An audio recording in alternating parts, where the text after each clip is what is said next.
And this book is a memoir and sort of a departure for me, because although I've written books, actually about 5 books, they've all been on women's health. This book is more of a mystery, or I felt it was a mystery that kept me going. What was in this house and how did this happen? Now, some of you may have gotten an invitation that said that Lonnie Steinberg would be here, manager of St. Luke's Thrift Shop, along with Scott Stifler, who is the editor of Chelsea Community News. Well, as life would have it, both of them had to drop out. But Fran Carpentier is here with me now, and I couldn't be happier.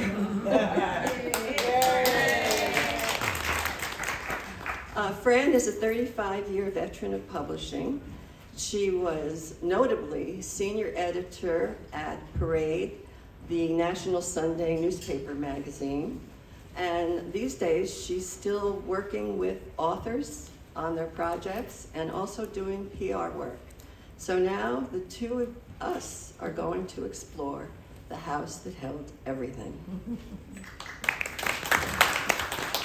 In describing me, Eileen failed to mention my inherent bias, which is that I only like to associate with people like her, people who are smart and talented, because they in turn make me look good and I don't have to work so hard. I'm not guessing how many of you are familiar with the book, but I have read The House That Held Everything from start to finish. It is beautifully written and solidly reported, no surprise there. Ultimately, the story that Eileen shares is not merely about, it's not like just a sort of journey, it's a veritable odyssey through all manner of chattel that was obscuring family truths of one sort or another. I won't be trite by saying that, it's a book about love, because The House That Held Everything is a work of compassion, deep compassion, and of accepting people for who they are with an open and non-judgmental heart, which means that, in my humble opinion, it is a book about love after all. And now we'll begin. Okay. So Eileen, tell us, why did you write the book? When we opened the door, Right. oh yes, when we opened the door to the house, it was a complete shock. I had been to this house before. It had been a comfortable, elegant home, and it looked like a landfill. And I felt that I was compelled, actually, to find out why. Why did this happen to the home that I knew? What had happened to my relatives to drive them to this point that everything changed so much? So that was one motivation. Another one was that I could hear my father's voice in the back of my head saying, this was my brother's house, this was my brother's family, let's get to the bottom of this. And I could feel that moving me. And one other thing, as we were in the house and I started learning more about hoarding, I learned that there was a genetic connection on chromosome 14. And I thought, oh my God, do I have this? So for all those reasons, I really felt compelled. I had to write this book. I think you're going to give us a selection now Oh, yes. from chapter 1. Yeah, I'm gonna put my glasses on.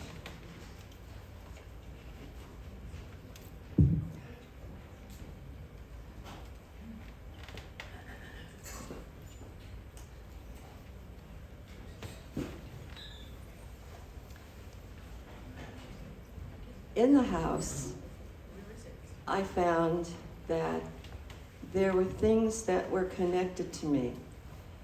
Not just my scary feeling that I may have this genetic connection, but things would happen to make me feel that this was a place where I had to be, and this is a short selection right now.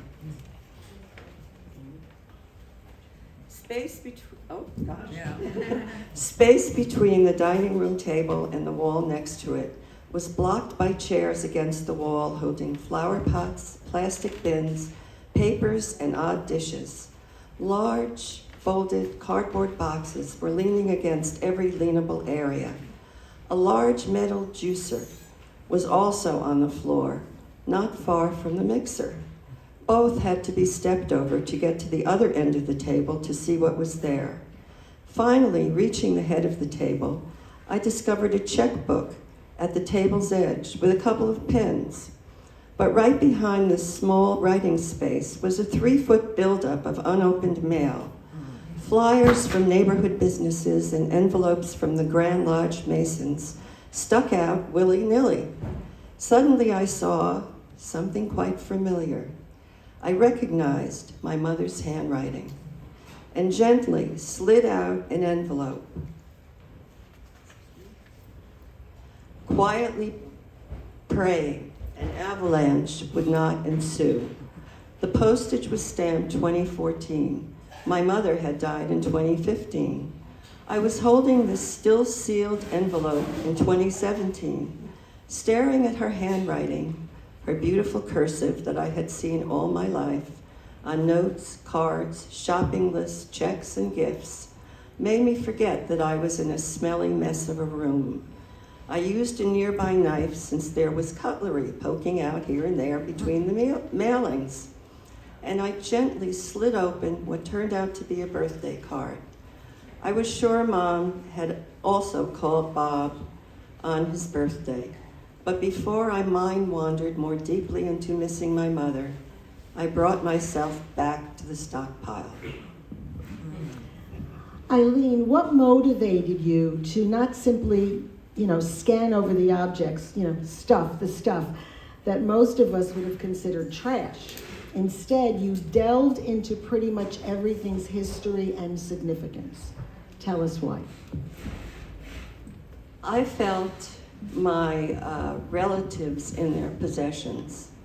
When I pick up an object that I could relate to my aunt or uncle, I could feel their presence in this object.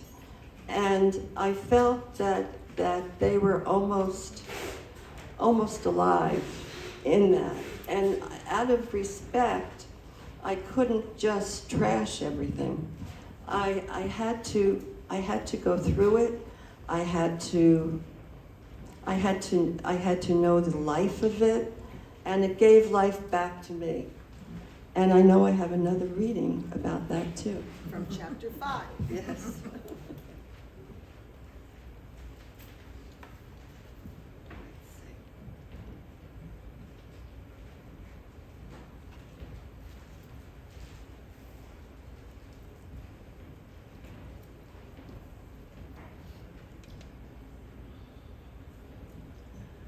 This reading is about the objects from my cousin Bob, who was the last person who lived in the house who was deceased, and how I felt that he was always reaching back to his childhood to feel happier days, and these are some of his objects.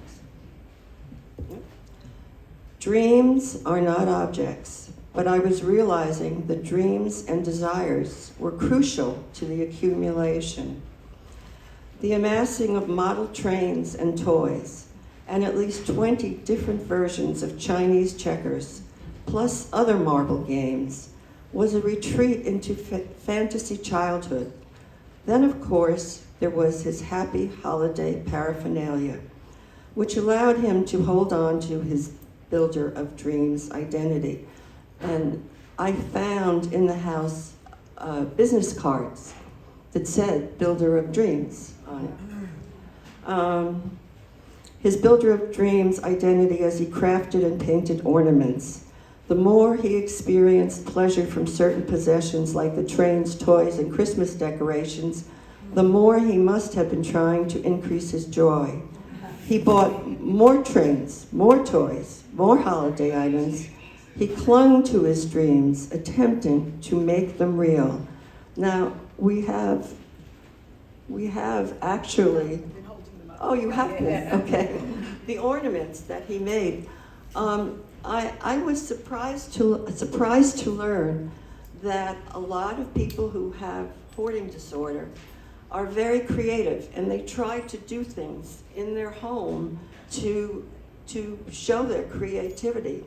Now, this, with all these little beads pasted on around the bottom of the basket and the strings, he was making these ornaments on balanced boxes, because there was no table, there was no surface.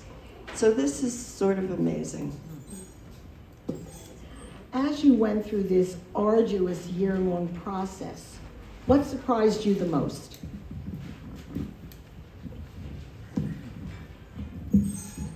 The biggest surprise was opening the door. That was pretty amazing. But I think that in the course of the year, what surprised me most was my own journey from entering this smelly, dirty place and saying to myself, I've got to get out of here, and then feeling the compassion. I went on a long journey from repulsion to compassion, and that surprised me. When we discovered my cousin's bed, now he died around Christmas time, and on his bed was a half a jar of peanut butter and a half a container of Gatorade, which means that might have been his Christmas meal. And this was really, really very sad. And I felt that I wanted to express this journey in a way that told about these surprises, the surprise that had happened to me, because maybe that could help other people feel differently toward people who hoarded. And I have another reading to do. From chapter 3. Yeah.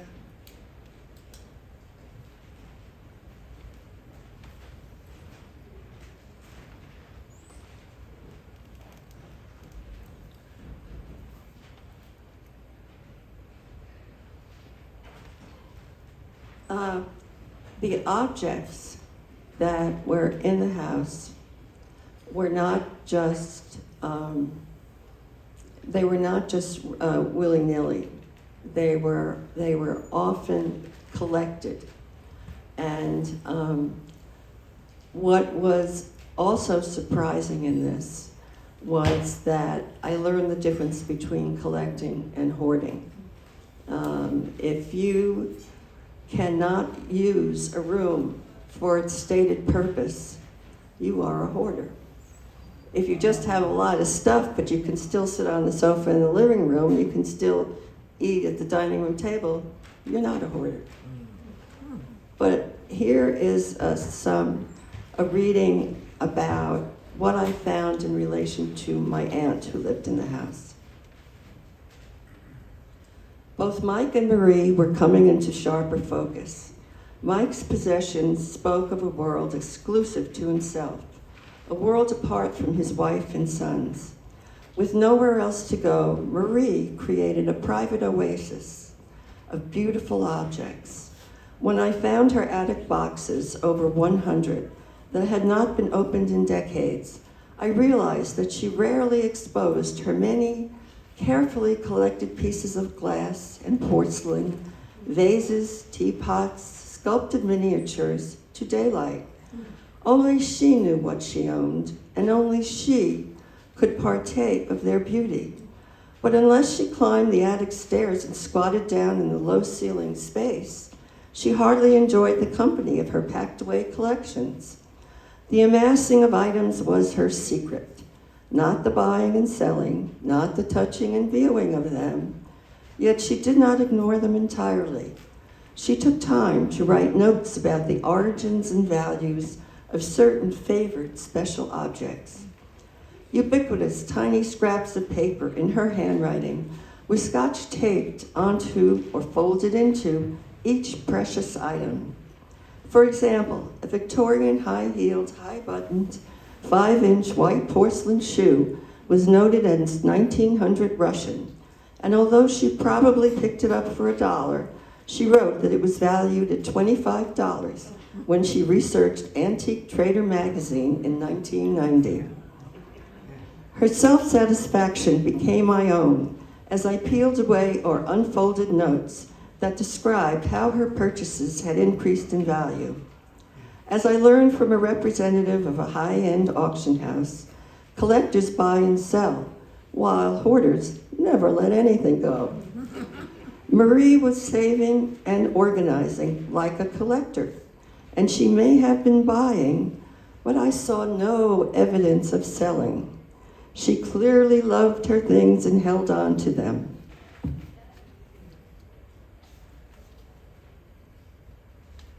But they did not turn the rooms in the Cherry Hill house into unlivable areas.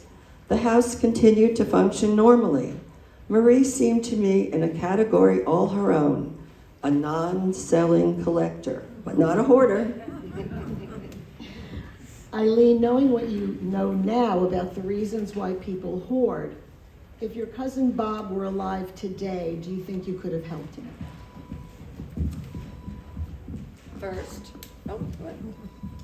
First, I don't think he would have let me in the house.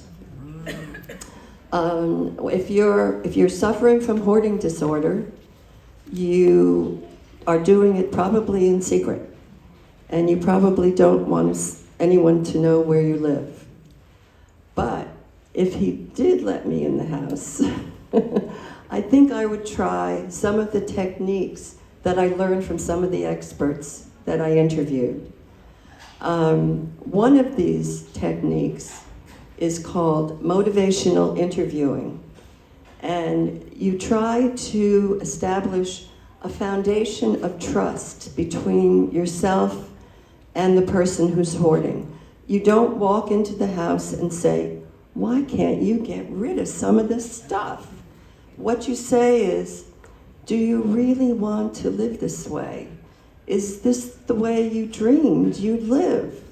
And once trust is established, you have a greater chance of helping that person change their environment. Another technique is called harm reduction, where you go in and you say to the hoarder, "Look at these boxes all piled up near the stove. This is a fire hazard. So help me move this away from the stove." Or there are other mountains of debris, and you say, "This could fall on you. This could hurt you. Help me move it out." And slowly, you might be able to help that person actually move some of those things out of the house. But it's very, very hard. But if I had the chance, I would have tried. Eileen, reading your book has kind of forced me to question my own habits. I mean, I am no hoarder, but I do tend to hold on to everything. Letters, greeting cards, and trinkets jam my drawers. Photos and books pretty much adorn every horizontal surface in my home. Think back to that 2022 Academy Award-winning film, Everything Everywhere All at Once. That kind of describes my decorating style. So I have a question about, I guess, trash versus treasure. That is, when does collecting become pathology? Specifically, has this experience changed the way that you hold on to your own things? You bet.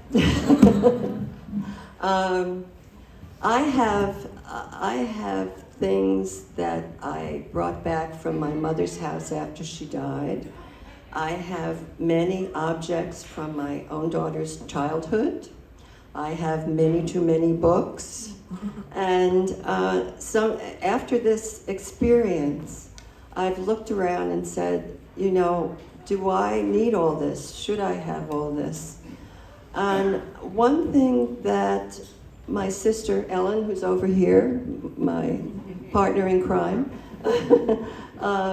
what she and I did when we emptied my mother's house, is that we had objects like that were sentimental, that we were so reluctant to throw out, like my mother's, hair curlers, her makeup, her slippers. And what we did is we took photographs and we took pictures and we made a digital album and called it the Mom Museum. And we put all those pictures of those items that meant something to us in the Mom Museum. And doing that made it easier to throw them out. So I'm trying to do that with my own things now. Take some pictures of things that I like, that I feel I can part with, and put them in my own album, the Eileen Museum. So tell us, when were you determined that you were going to write about this experience? It wasn't until the house was almost empty, when I felt like I'd been through an emotional journey, and I had come such a long way from repulsion to compassion, that I wanted others to understand what people who suffer hoarding disorder go through. That instead of reviling them, think of them as compassionate. Think of yourself more compassionately toward them, because they often are suffering depression or trauma, and they really don't want to live that way. So at that point, toward the end of emptying the house, when I'd been through all that, I looked at Ellen and I said, I'm going to write about this. Before we close tonight's program, we cannot leave out the fact that you discovered some downright shocking family secrets. What was that like? Well, one thing about hoarders is they do not throw anything out. So they don't throw out precious documents and letters and going through drawers and shelves and closets. We found documents that revealed that my grandfather, my father's father, who he had been told was dead when he was age 2, was very much alive and well in my father's lifetime. And my Uncle Mike knew it, his wife, my cousins, they all knew it. And my grandmother, who was always looked at as a widow all her life, was really a divorcee. She had a warrant out for my grandfather's arrest for child support. And she eventually divorced him when my father was 21. Now, why no one told my father? Why his mother never told him when he was 21 and she got a divorce, while my uncle never told him? That's all a mystery. There are more complications, but you have to read The House That Held Everything. Yes. So, where is Ron? Oh, there's Ron. Okay. So this is a little surprise for everyone. Ron Ford is the owner of Hoarders Express. Ron was with us for the entire year. Without Ron and his helpers, we would have been nowhere. Now, Ron has offered to come and tell you all how cleaning out our house compares to other houses he's cleaned out. Hey guys, give it up to Eileen. She did a great job writing the book. Right? And with help from her sister. The hoarder disorder, and this is for everyone. You have to hold the mic. Oh, this is for everyone. It's a mental disease. I created this business 20 years ago. I was supposed to fly to Kuwait with the military. They kicked me off the mission. And 2 years prior, my mother, we had to clean up her house. She was a hoarder. So 18 dumpsters with my mother's house, 4-bedroom house, packed. So I created this business. So we're nationwide now. So, but Eileen's house, the Cherry Hill house, this house had so many, when you looked at it from the outside, you're like, hey, get rid of it. But what happens is our guys know what we know. So we're not gonna go in there and take their things. They had mantle clocks in this house that were wrapped up, mint condition from the 1800s. Wow. They had teaspoons in this house from 1800s. Yeah. Not the big fat ones that Americans use, but real from the British. And they were all labeled. Her grandmother or her aunt had a ledger and kept everything documented. From coins, they collected paperweights, which had, the paperweights were worth $150 a piece, and they had over 20 of them. So every collection you can imagine, they had a collection in there. And when they're depressed, I think that her cousin was depressed, because we deal with it all the time, because of the losing his parents. And he's the only child. We see this all the time. If you're lonely, join a social club, because it brought the house down. So the house she remembered when we walked in this house together wasn't the house that she remembered, her or her sisters. So it was a pleasure for us to help out, to navigate through the process of decluttering the house while maintaining the valuables and also not getting rid of the memories of their relatives. So yeah, we're body cameras, we live stream it, so that way everything stays copacetic. But it was a pleasure to examine this house with the family, and I'm glad 7 years later, she wrote the book. So when we gave them an estimate, they were like, oh my God. But the estimate really wasn't the right bill, because we dug deeper into this house, so that way the valuables and the memories of their cousins really came through, and she got to live to see what hoarders actually do.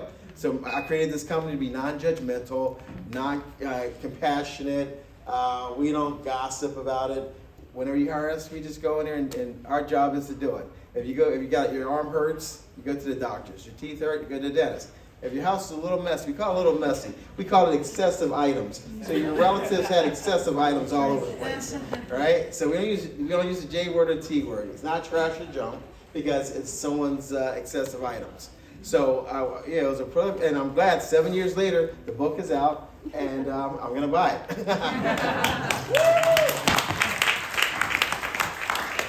Thank you, Ron.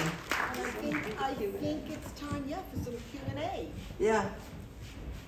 Anybody want to ask me anything? Yes. I have so many questions, but I'll continue. I think I may have missed, I don't know if I missed something. What was the period of time between, you walking in the house and that truck? Did you talk to these relatives beforehand? Did you have any, were you still on terms with them beforehand? Well, my uncle had died in 2005. So, and the house my was just sitting there? no, and my cousin who died in 2016. So there were like 11 years there where he was a recluse, and he didn't want to see anyone. And he would say, well, I'm in great back pain, I can't come, I can't do this. And so we stopped pushing him, we really stopped talking to him. And the only reason that we knew he was no longer alive, well, Ellen, why don't you talk about this? Talk about how you did ancestry.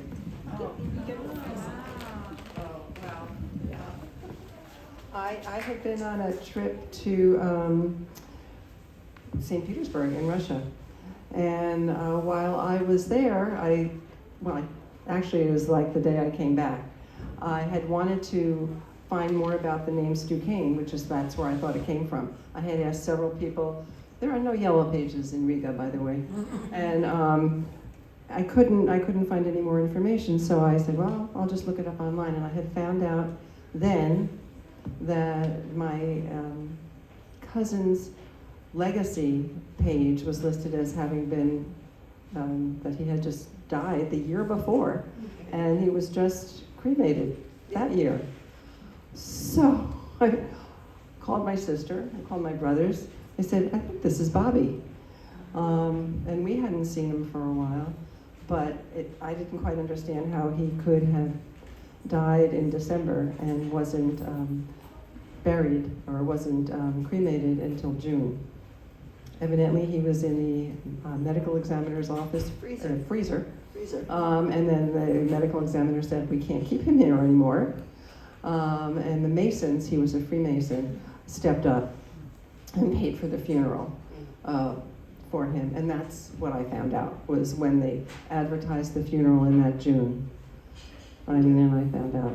So we did research then, and I mean, we knew that we were next of kin, because we knew we had no other family. And so here we were, almost a year later from his death, going to Cherry Hill and with Ellen becoming administrator of the estate. And then we got the keys to the house from the police because they had found him. And when we opened the door with the keys, that's what we found. We found a hoarder house. Are they going to condemn the house? The house had been sold. Oh. The house had been sold at auction because it had been just sitting there. No one had been in it since the day he died. It still had the police tape across. It wasn't. And the owners were not upset?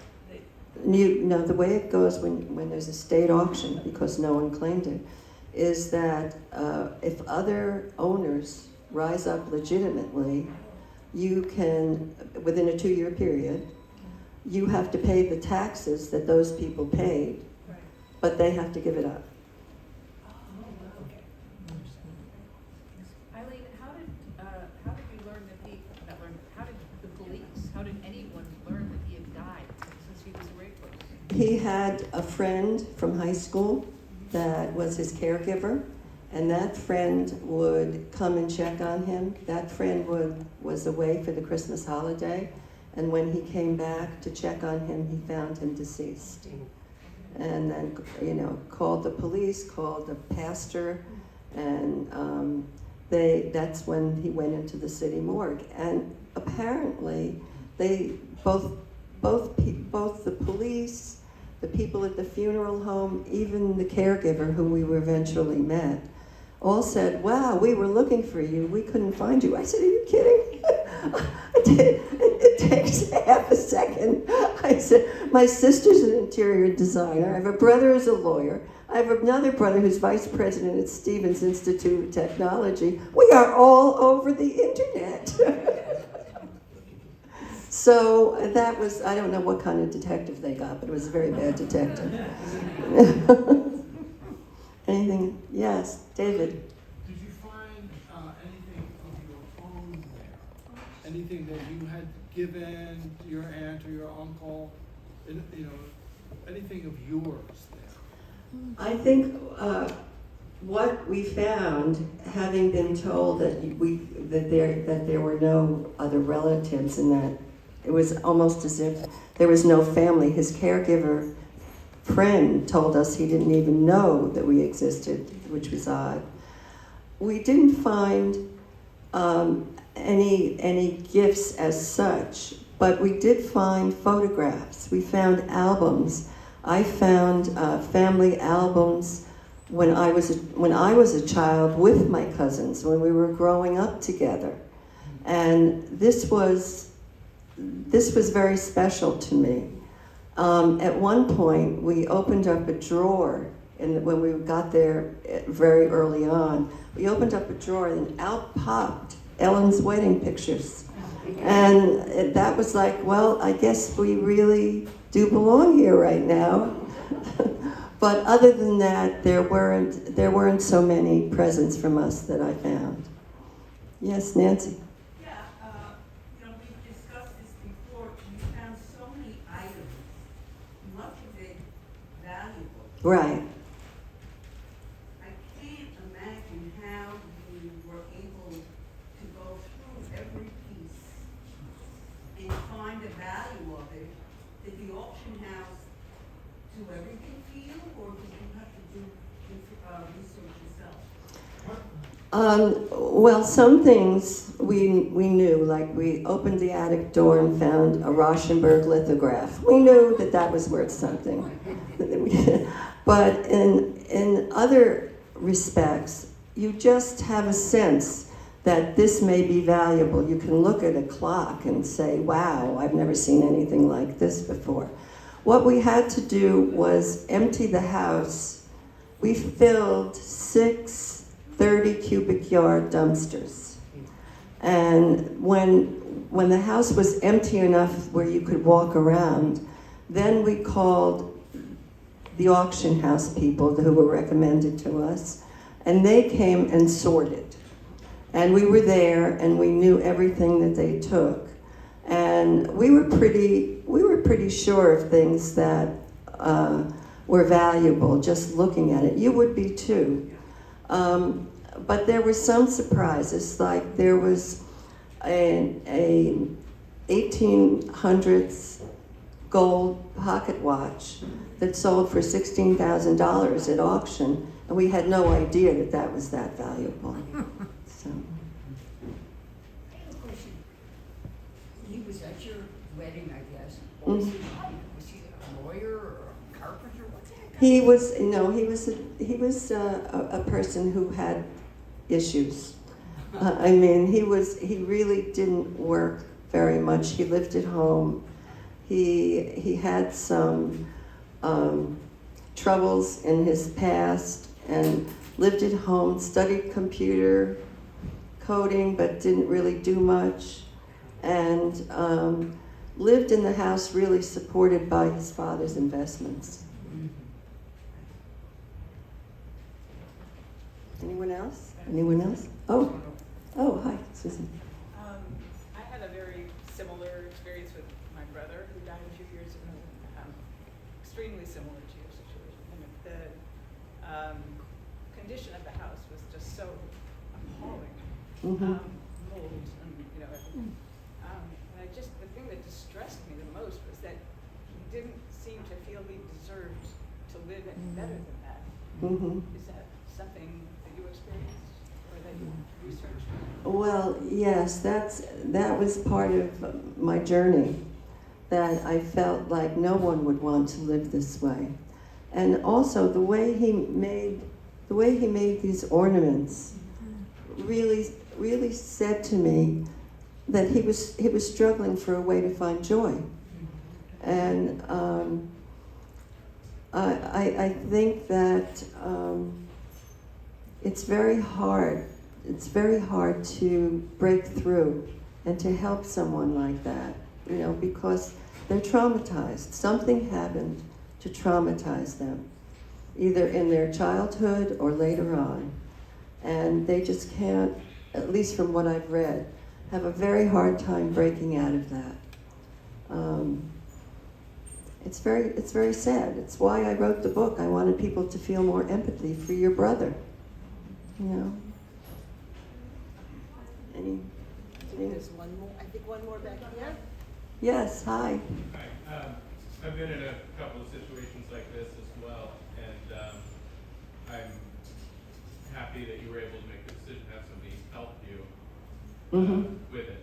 There was, with my aunt, I did a lot of it alone, and I was surprised often at, I'd find a bag that had wrappers and tissues and things in it and some mail, and there would be something, that would be really important to the family in it, or even like her social security card, about the original. And I was wondering if there were any situations where, after you had brought an auctioneer there, you had cleaned a lot of it yourself, and then helping hands were there situations where, you may have been about to throw something out and you found that there was something really, either sentimentally valuable or monetarily valuable in it, where if somebody else had just come in the beginning, they might have just tossed it and this is just a box of envelopes and, there's nothing in here, and yeah. Well, we had categories of boxes. We had donate, save, maybe, dumpster, and we categorized things. But in the end, I think Ellen would agree, we threw out some things we shouldn't have thrown out, and we kept things that really didn't matter. But we tried, we tried. We did go through everything, which is why it took a whole year. And Ron and his people were very patient with us. we would say, well, we can't work this week, but we're coming in 10 days. And he would say, okay, just let me know and I'll schedule it. So it worked out well, but we did touch everything. Yes.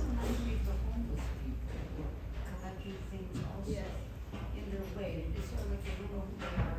Maybe there's something that makes them so. I think that's part of you see. You know, you see these people with shopping carts with no place to sleep. Mhm. They're Well, the objects become. Repeat the question. Oh, okay. Lauren, stand up and speak loud. I am standing. I was asking, it reminds me of the homeless people that you see. Some of them are pushing heavy loads with them, and they're collecting things. You don't know what's in there. Once in a while you can see that's a blanket, that's a toaster, but you don't really know what's in there. You don't know why, but you see them amassing things.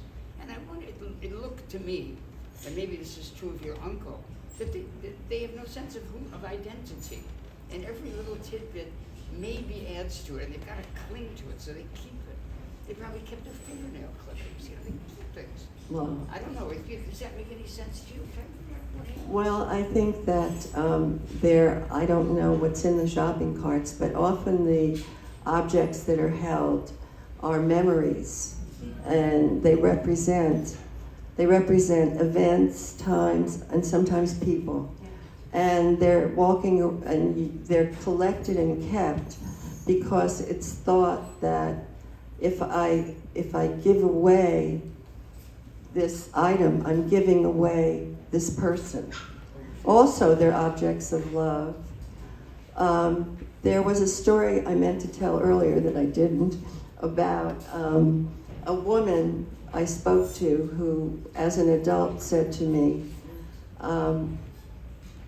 when I was a little girl, and I was 10 years old, a woman came to my 4th grade class and spoke to us. And afterwards, I went up to her and I said, can I have something to remember you by? Like, can I have your earring? And when she looked back later on, she said, I knew that that's when I was becoming a hoarder, even as a child. And so she said, but I didn't think I'd ever remember anything unless I had an object to create that memory. And that could be what's in the carts, you know, objects to create memories.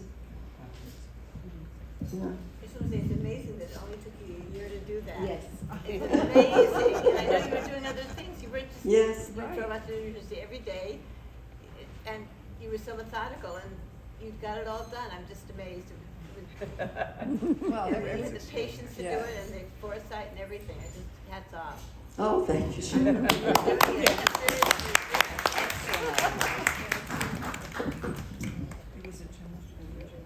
Anybody else? I think if there are no more questions, it's time to sign books. Yes?